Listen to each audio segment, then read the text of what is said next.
नमस्कार, स्वागत है आपका अपना प्रदेश उत्तर प्रदेश में। मैं हूं आपके साथ सचिन चौहान।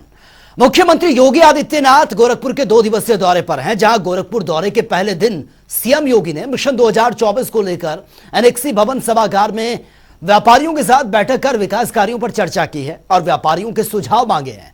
वहीं राजकीय इंटर कॉलेज के प्रधानाचार्यों और अशासकीय सहायता प्राप्त इंटर कॉलेजों के प्रधानाचार्यों एवं प्रबंधकों के साथ यह चर्चा हुई है। वहीं दौरे के दूसरे दिन सीएम योगी प्रधानमंत्री आवास योजना के लाभार्थियों के खाते में धनराशि भेजेंगे और साथ ही अधिवक्ता चैंबर भवन और डिजिटल लाइब्रेरी का शिलान्यास भी किया जाएगा। और वे गोरखपुर दौरे से पहले मुख्यमंत्री योगी आदित्यनाथ ने लखनऊ में मुख्यमंत्री कमांड सेंटर और सीएम डैशबोर्ड का उद्घाटन किया और उत्तर प्रदेश में चल रही विभिन्न योजनाओं के लाभार्थियों से फीडबैक लेने के लिए इस डैशबोर्ड और कमांड सेंटर का उद्घाटन किया गया है। इसके जरिए योजनाओं और उसके लाभार्थियों के बारे में बिल्कुल सटीक जानकारी सरकार को मिल सकेगी और अभी तक केवल गुजरात सरकार ने इस तरह की पहल की है।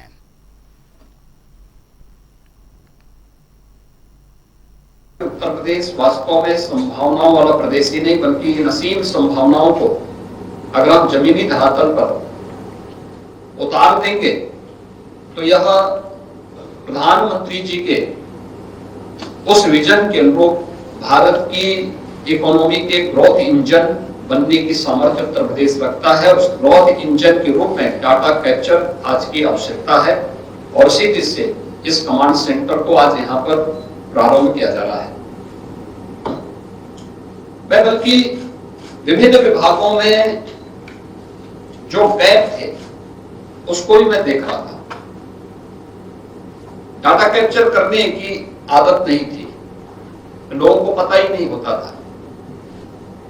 हमने पिछले 1 वर्ष से यहां पर मुख्यमंत्री सलाहकार जो टीम है और मुख्यमंत्री कार्यालय ने नियोजन विभाग के साथ मिलकर के जब इस कार्यक्रम को तेजी के साथ आगे बढ़ाया, आज उसके बहुत अच्छे परिणाम हम सबके सामने हैं।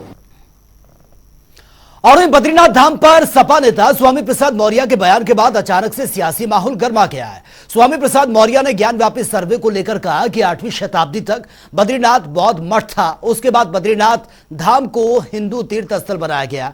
मौर्य ने एक बार यह फिर से कहा कि बीजेपी सभी धर्मों को तोड़ने का काम कर रही है। धर्म की राजनीति करना बीजेपी की परंपरा रही है और देश को यह परंपरा महंगी पड़ेगी। मौर्य ने यह भी कहा कि अगर वो हर मस्जिद में मंदिर खोजेंगे तो लोग मंदिर में बौद्ध मंदिर खोजने लगेंगे, क्योंकि ऐतिहासिक साक्ष्य इस बात का पुख्ता सबूत है। समाज में भाईचारा स्थापित करना सभी धर्मों का मुख्य मकसद है। भारतीय संविधान भी यही कहता है। इसलिए इस प्रकार के नृत्य प्रति वाद विवाद न हो। हमने प्रस्ताव किया था कि 15 अगस्त 1947 के दिन जिस भी धार्मिक स्थल की जो यथास्थिति थी उसी को यथावत मानकर हम देश में भाईचारा बनाएं, सामुदायिक सौहार्द बनाएं, राष्ट्र को सशक्त बनाने की दिशा में आगे बढ़ें। अगर भारतीय जनता पार्टी के लोग साजिश के तहत निरंतर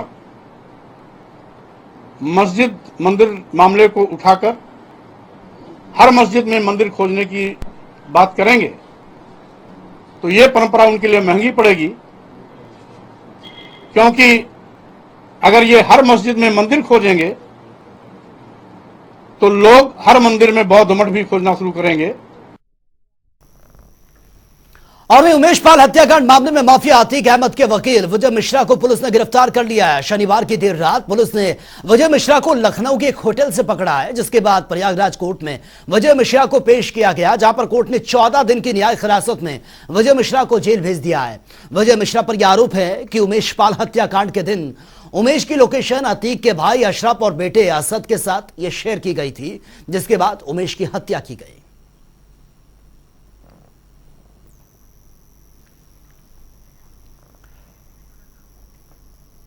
लखनऊ के ठाकुरगंज में खत्री समाज की ओर से सम्मेलन का आयोजन किया गया, जहां पर खत्री समाज के तमाम लोगों ने हिस्सा लिया। इस मौके पर उत्तर प्रदेश खत्री सभा के अध्यक्ष अचल मेहरोत्रा ने बताया कि इस सम्मेलन के जरिए तमाम खत्री समाज की शादियां तय हो रही हैं और करीब 700 से ज्यादा बायोडेटा भी आ चुका है।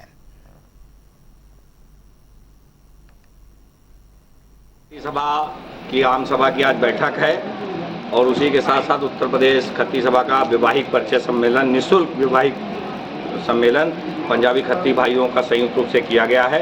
इसमें पूरे देश से खत्री समाज के लोगों ने भाग लिया है। अभी कल शाम 5 बजे तक 1500 बायोडाटे हमारे पास आ गए थे। उसके बाद आज सुबह से अभी हमने फिर देखा तो करीब 750 बायोडाटे और आ गए हैं। उसके अलावा बायोडाटों की संख्या बढ़ रही है। माताएं, बहनें, भाई बड़ी संख्या में यहाँ एकत्रित हुए हैं। इनके लिए बहुत ही ज़्यादा उत्साह है लोगों में। और वे उन्नाव पुलिस को बड़ी सफलता मिली है। पुलिस ने बाइक चोरी गिरोह के 3 सदस्यों को गिरफ्तार किया, जिनके पास से चोरी की 17 मोटरसाइकिल बरामद हुई हैं। दरअसल उन्नाव एसपी के निर्देश पर चलाए जा रहे अभियान के तहत पुलिस ने चेकिंग के दौरान 3 संदिग्ध युवकों को भागते हुए पकड़ा है और जब पूछताछ की गई तो बाइक चोरी का खुलासा भी हो गया। पुलिस ने मामला दर्ज कर तीनों को फिलहाल जेल भेज दिया है। हमारी कोतवाली पुलिस द्वारा एक अंतर जनपदी मोटरसाइकिल वाहन चोरों का गैंग गिरफ्तार किया गया और इनके निशानदेही पे 17 जो विभिन्न अपराधों में चोरी की गई मोटरसाइकिल थे वो बरामद हुई है। ये जो गैंग है पूरा अंतर जनपदी है, जो कन्नौज, कानपुर, लखनऊ, उन्नाव और एक वाहन गुजरात से और 2 वाहनों का हम पता चलाना भी बाकी है, यहाँ से चोरी करते थे। स्थिति बनेगी उसके अनुरूप कठोर से कठोर कार्रवाई की जाएगी।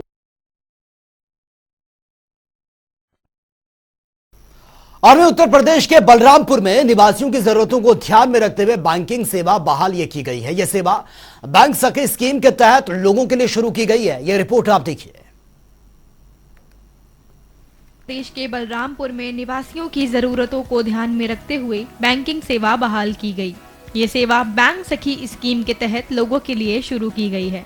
वहां के निवासियों को इससे पहले लगभग 50 किलोमीटर की यात्रा करके इन सेवाओं को लेने के लिए शहरी क्षेत्रों में जाना पड़ता था। वहीं अब लोगों के लिए भुगतान संबंधी कई सुविधाएं उनके नजदीकी केंद्रों में उपलब्ध हैं। जिला पंचायत अधिकारी ने इस विषय में जानकारी दी। हमारे यहाँ कई सारे जो है वो क्षेत्र ऐसे हैं जो बहुत दूरस्थ क्षेत्र हैं और वहाँ पे जो है वो जाने की व्यवस्था जो है थोड़े पहुंचविहीन क्षेत्र है। वहाँ पे जो है हमने बैंकिंग सुविधाओं के लिए शासन की ओर से 126 बीसीज जो है वो पूरे जिले में है। बीसीज हमारे बैंकिंग सखीज हैं, जो एक बैंकिंग सखी जो है वो लगभग 3 से 4 गांव को केटर करता है। बैंक के लिए समस्या होती है, वहाँ से हमारे चुनचुना कुंदाक से लगभग बैंक 50 किलोमीटर की दूरी पे पड़ जाती है। तो जिसके पास सुविधा नहीं है उसको तो बहुत कठिन ही पड़ता है आने जाने के लिए। तो उन लोगों को मैं, जैसे गरीब हो गया और कुछ पैसा रहता है पेंशन, मतलब बुजुर्ग लोग का, तो उन लोग बैंक नहीं जाने पाते हैं। तो उन लोग को जो है जहाँ पे नेटवर्क रहता है, ऐसे तो नेटवर्क का समस्या भी है हम लोग के यहाँ, तो जहाँ पे नेटवर्क बताती है जंगल में, वहाँ पे ले जाके उन लोग को, जैसे पेंशन हो गया और तेंदुपत्ता पैसा हो गया, नरेगा पैसा हो गया, तो उन लोग को मैं भुगतान करता हूँ। हाल ही में शुरू की गई बैंकिंग सेवा के तहत ग्रामीणों को आधार पंजीकरण, नरेगा धनराशि आदि भुगतान उपलब्ध कराए जा रहे हैं। बैंक सखी में कार्यरत महिलाएं ग्रामीणों के घर घर जाकर सभी के पंजीकरण में निरंतर कार्यरत। देश के बलरामपुर में निवासियों की जरूरतों को ध्यान में रखते हुए बैंकिंग सेवा बहाल की गई। ये सेवा बैंक सखी स्कीम के तहत लोगों के लिए शुरू की गई है।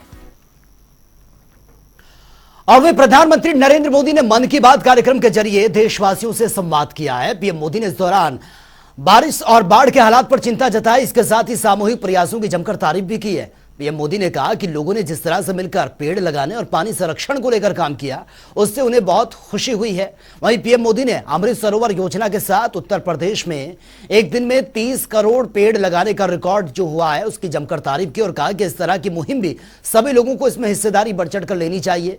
और साथ ही पीएम मोदी ने उत्तर प्रदेश की योगी सरकार की ओर से शुरू की गई पेड़ लगाने की अभियान की दिल खोलकर तारीफ की है। उन्होंने कहा कि शुरुआत उत्तर प्रदेश ने की है, लेकिन उसे पूरा करने में वहां के लोगों ने महत्वपूर्ण भूमिका निभाई। इस कार्यक्रम को देश भर में करोड़ों लोगों ने सुना है। और साथ ही उत्तर प्रदेश के मुख्यमंत्री योगी आदित्यनाथ और बीजेपी प्रदेश अध्यक्ष भूपेंद्र चौधरी ने भी इस कार्यक्रम को सुना है।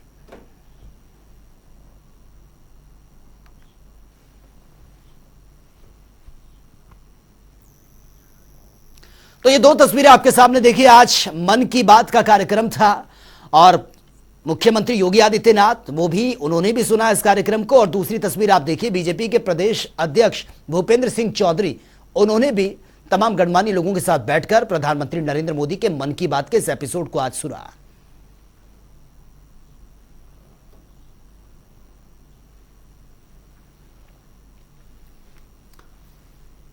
तो देश भर में करोड़ों लोगों ने प्रधानमंत्री नरेंद्र मोदी की मन की बात को आज ये सुना है। और जिस तरह से बाढ़ के हालात रहे और लगातार बारिश के चलते जो नुकसान हुआ, उसका जिक्र मन की बात में ये किया गया था। और साथ ही पौधारोपण का जो कार्यक्रम रखा गया था उत्तर प्रदेश में, उसका भी उन्होंने इसमें जमकर तारीफ की है। तो फिलहाल इस बुलेटिन में मेरे साथ इतना।